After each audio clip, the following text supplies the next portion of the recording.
Search for a killer after a man is beaten to death inside his own home. Thank you for joining us. I'm Andy Sirota. And I'm Jennifer Reyna. We first brought you this story as breaking news early this morning. You see, officers found a struggle inside the victim's home on Chelsea Elm Court and Paddock Brook Lane. Channel 2's Mark Boyle has been gathering details at the scene all morning. Mark, do investigators have a motive with this one? As of right now, investigators haven't told us about the motive. That's the home right there behind me where this murder happened.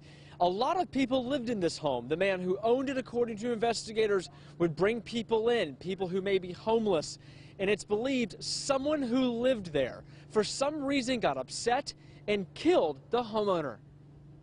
Tanya Howley lives in the home where the victim was killed overnight and is stunned someone would do this to him. He was loved very much, and he did not deserve this. He was a good man, and I really can't say no more because I ain't even talked to his family yet. Y'all have a good day. Do you think, why would you think someone would do this to such a good person, take people in to his home? I don't know. That's one thing I don't know. He was the kind of quiet guy. Luis Alvarez lives across the street from where the 43-year-old victim lived on Chelsea Elm Court and was shocked to wake up and find crime scene tape surrounding this home. It's kind of scary to see that and know that he was murdered.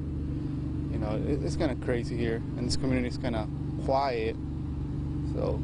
Harris County homicide investigators say the victim, who lives in the Willow Springs subdivision, was beaten to death after he tried to fight off his attacker.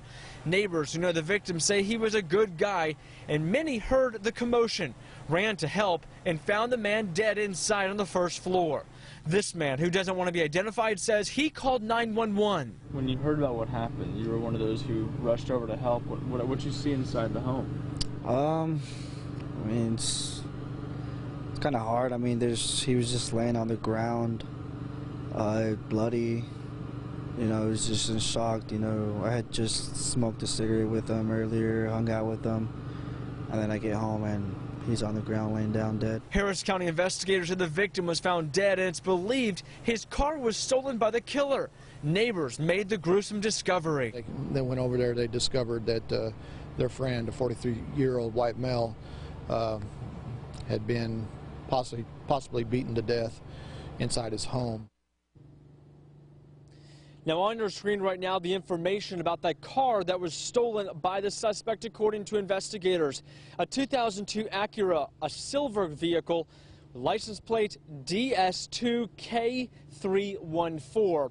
Now, according to public records, we do know the name of the victim, but police say they have not notified next of kin, the victim's family in this case, so we are not releasing his name just yet. From reporting live in Northwest Harris County this morning, I'm Mark Boyle, KPRC Channel 2 News. Mark, thank you.